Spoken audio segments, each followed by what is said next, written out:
Namaste students, I am Shobha, Science faculty from Mangala Vindhya Mandira.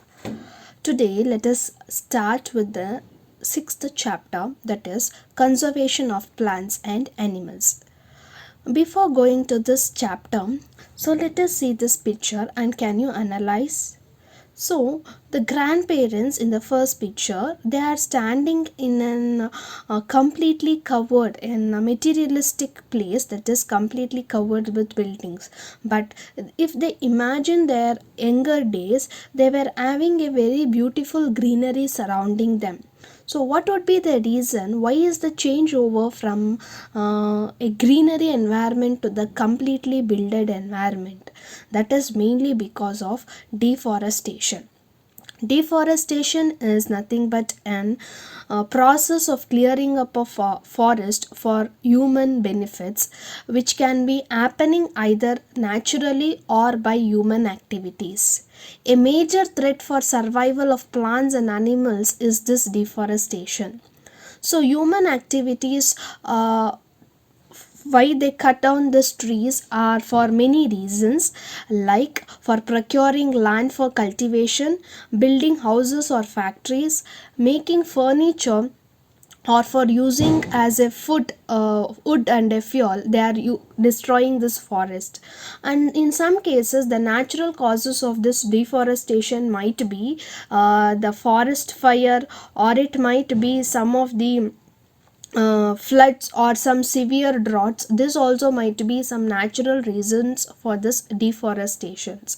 So let us see, if deforestation happens, what are its consequences.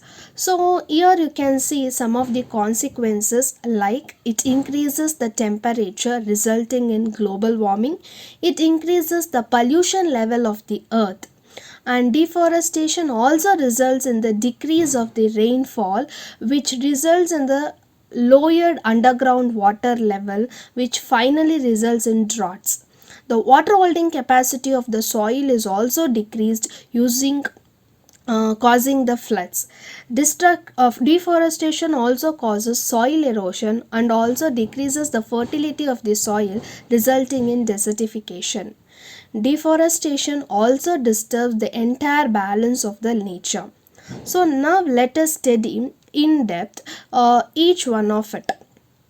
So first one is, how does it increases the temperature resulting in global warming?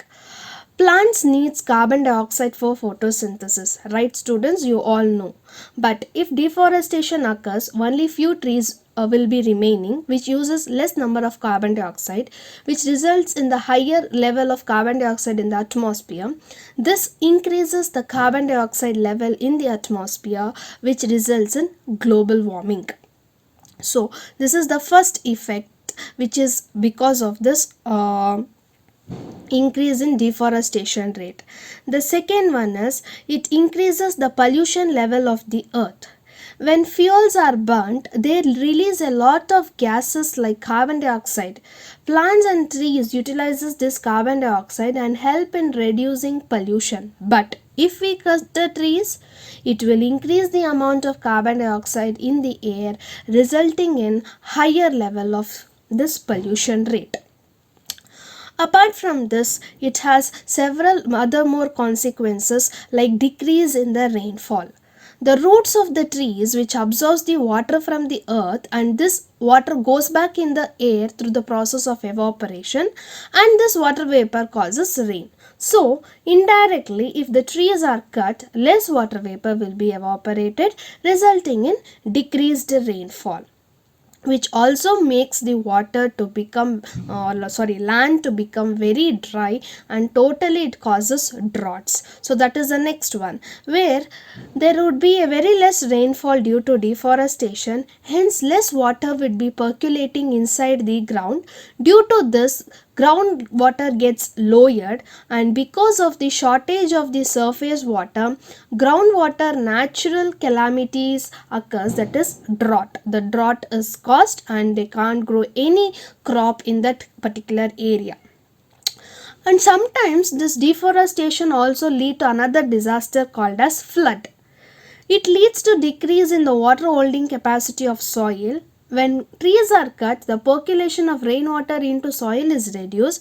As a result, lot of rainwater moves from soil surface to the nearby rivers, which causes flood. So you would have experienced the impact of flood which was being occurred in our own state in many district like Coorg and all, so where completely it was being covered, all the entire almost the villages were being completely flooded with water. So it is very very important to help the forest to be grown. So next, the most important effect of this for deforestation is desertification. Deforestation changes the properties of soil. Fewer trees resulted in more soil erosion, and as a result the top layer of the soil, which is very fertile, will be removed and the lower hard and rocky parts will be exposed.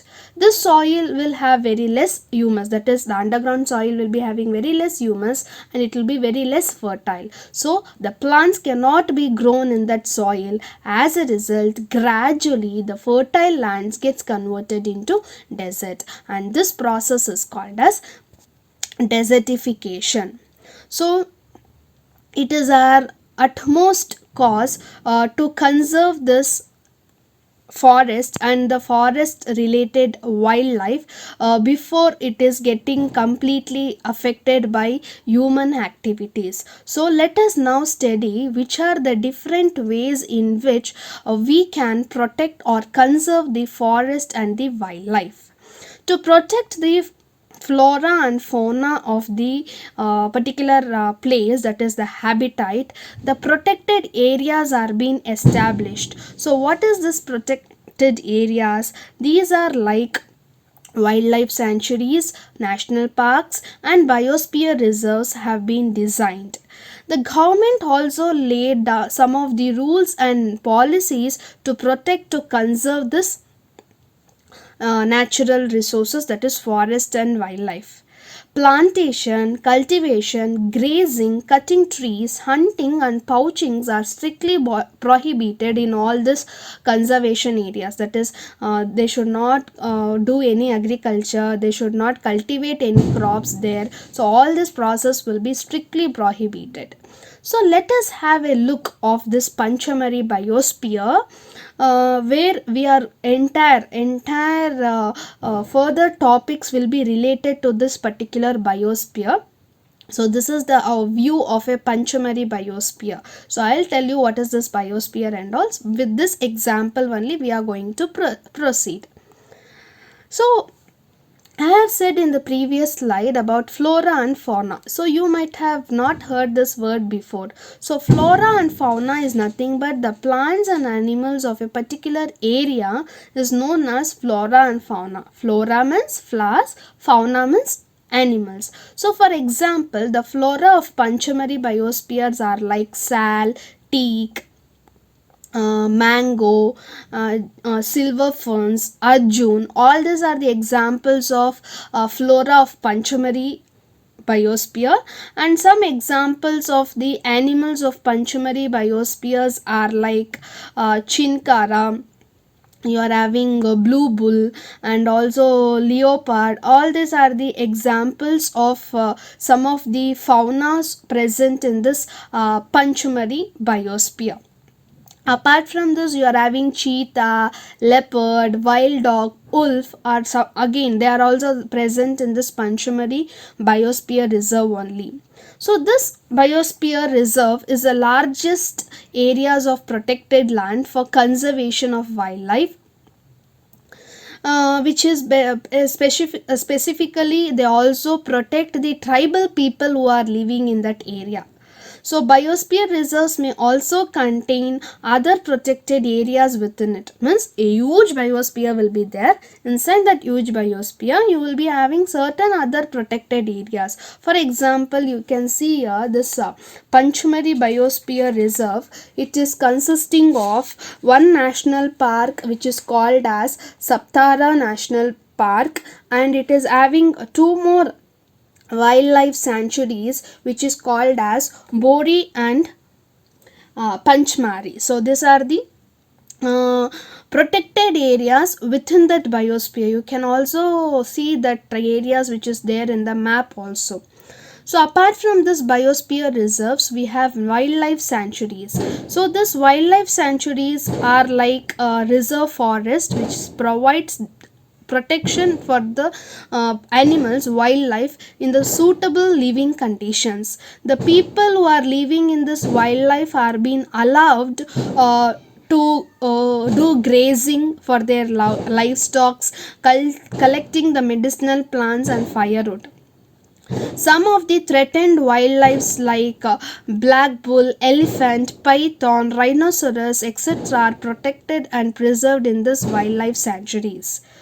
Example, a Bhadra wildlife sanctuary present in Karnataka is one example, and Gir National Park and Wildlife Sanctuary which is situated in Gujarat is also another example of wildlife sanctuary present in India. So apart from this two, we are having another one more type of conservation, that is national park. So this national park are not only protect the wildlife, but also it protect the whole set of ecosystem which includes flora, fauna, landscapes, and even historic object which is present in that particular area. Saptara National Park is the first reserve forest of India. The finest Indian teak is present in this forest only. There are more than 100 national parks present in India, students. Human activities such as grazing, poaching, and hunting, capturing of animals, and collection of many different varieties are all being strictly prohibited in this national parks. Any national parks, all these activities will be prohibited. Now let us move to the some other important word called as species. Do you have you heard anything about species? Okay, species is a group of population which are capable of interbreeding among themselves, which means that the members of species can reproduce fertile offsprings only with the members of their own species and not with the members of the other species. For example, mango can go and breed with only mango varieties. It can't go and breed with apple. So apple is one particular species, mangoes are one particular species. Mango can breed with another mango variety only. Members of all the species will be having some common characters. So there are two types of species, students. One is called as endemic species, other one is called as endangered species. So let us first move to this endemic species. Endemic species are those species of plants and animals which are found exclusively in a particular area. They are not found naturally found anywhere else. A particular type of animal or plant may be endemic to a particular zone, state, or country. For example, sal and wild mango are endemic floras of Panchmari biosphere. Bison, Indian giant squirrel, and flying squirrel are endemic fauna present in this Panchamari biosphere. They can't be found in any other parts or any other biosphere in the world. Next, we'll move to the endangered species, and some reasons for this endemic species are also given. This endangered species are animals whose numbers are diminishing to a level that they might face the extinctions are known as endangered species. For example, tiger is one of the endangered species in India, but Saptara Tiger Reserve was launched by the government to protect the tigers in our country. So if we are not going to protect all those species which are endangered, surely there will be a time where they become extincted. So means they will not be further there in our entire biosphere region. So these are some of the examples of these endangered species. There is one book called as Red Data Book, students. This Red Data Book is a source book which keeps a record of all the endangered plants and animals in the world. This Red Data Book is mainly maintained by International Union of Conservation of Natural Resource, that is IUCN. This book is also maintained in India by Indian government, that is Indian Red Data Book is also present, where it stores all the information about the endangered species of plants and animals in India. So next the topic is migration. What is this migration? The seasonal movement of birds or animals from one place to another place is called as migration. They might move or migrate to optimize their living condition by moving to areas which are warmer and they get more food from that place. Some animals migrate to breed. Breed in the sense, if they want to reproduce, they start breeding. Birds who cover a long distance to reach another land are known as migratory birds. They fly to far areas for laying eggs as their weather in their natural habitat becomes very cold and cannot hospitalize there. Example is Siberian cranes. They are snowy white birds which starts moving from Siberia to India if they want to lay the eggs. So this is about the migrations. So during migrations also there may have effect of destruction, so we have to protect it. The next method is recycling of paper. So this is also one way where we can conserve the forest and forest related product. It takes 17 full grown trees to make 1 ton of paper. Therefore, we should save paper. Paper can be recycled 5 to 7 times for its use. We also have energy and water needed for manufacturing paper. So if we conserve paper, we can also indirectly conserve energy and water. Moreover, the amount of harmful chemicals which is used in preparation of paper will be also reduced. Therefore, we should save, reuse the used paper and recycle it.